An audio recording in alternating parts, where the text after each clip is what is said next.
प्रिय दोस्तों नमस्कार प्रणाम। मैं आप लोगों को एक प्यारा सा चुटकुला सहाना सुना रही हूँ। सुनिए, इस चुटकुला सहाना मेरे निर्मला राधेश्यामी यादव यूट्यूब चैनल पे जा रहा है।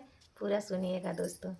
बनवादा तुम्हारा हमारा रुआ, बनवादा तुम्हारा हमारा हुआ। जिस दिन मेरी सगाई हुई, जिस दिन मेरी सगाई हुई, उस दिन दिल तुम्हारा हमारा हुआ। उस दिन दिल तुम्हारा हमारा हुआ। बनवादा तुम्हारा हमारा हुआ, बनवादा तुम्हारा हमारा हुआ।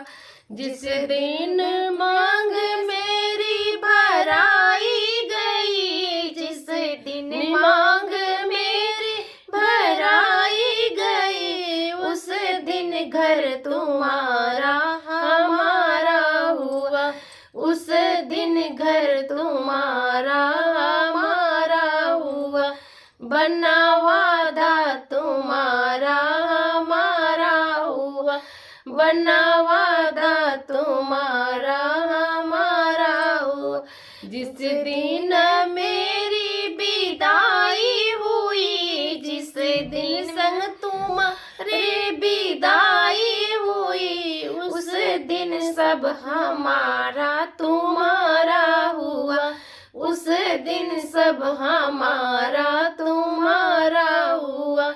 बना